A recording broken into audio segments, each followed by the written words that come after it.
first up, we're going to talk about our original Alley 26 tonic syrup. It is a tonic syrup, as the name implies. It is not a tonic water. So think of it like if you ever worked in a bar or anything, and they have the gun, and it would mix Coca-Cola and soda water. It was mixing in the gun, and it was 1 part of the syrup to 3 parts of the soda water. Think of this as the syrup, just like any soda syrup. So it's a concentrate. We're going to cut this with soda water. But because it's a syrup, we can use this in a number of other ways, not just using it as like a tonic water. Pretty much has one application. So this is going to give us a little more flexibility. We are going to start by showing that it can be used extremely well to make a gin and tonic. First thing you do is you shake it up a little bit because the sediment will occur. What is falling to the bottom is the same thing that's giving the tonic its color, which is cinchona bark powder. Now, cinchona bark is the bark from the cinchona tree, as the name implies, and the bark from the cinchona tree is the source of quinine. Quinine is the kind of is the defining ingredient in a tonic. So tonic has quinine in it. Quinine is a mineral that occurs naturally in that bark of the tree. You can either make a tonic with just using the pure quinine, which is kind of a pinpoint 1-note bitterness.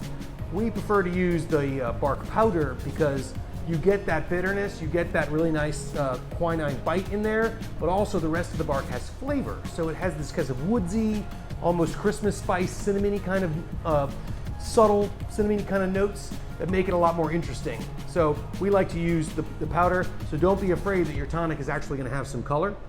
Because that's why. So let's start off with making a quick gin and tonic.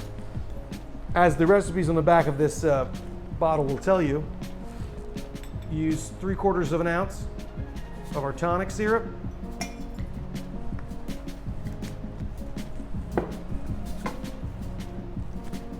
Half an ounce of lime juice. Now,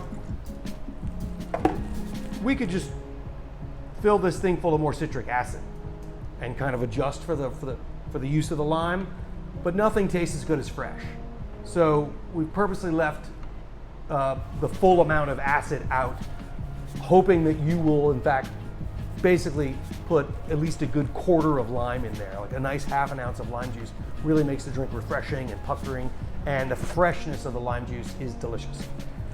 Now, I haven't had a gin and tonic in a while, so I'm gonna have one with Durham Distillery's Navy. The Navy G&T is perfect for those folks who really love a gin and tonic. 1.5 ounces of that.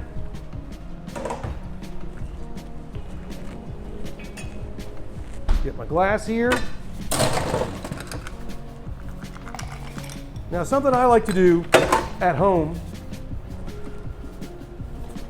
or at the bar, prepped it already, is put my soda water in the glass first. The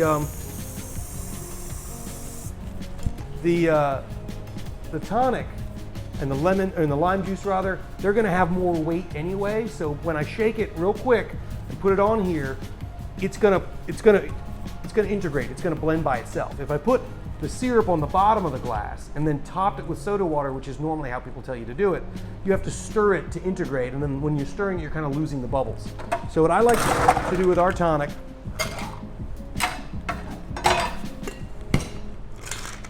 is just give it a quick shake to get a lot of air in there, as much air as I can. And then just pour it straight on top of that sparkling water.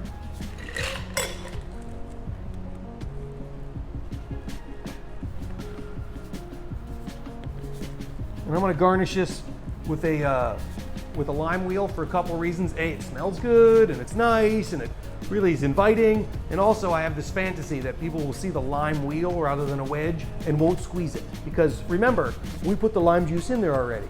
There's no assembly required for whoever you're making this drink for.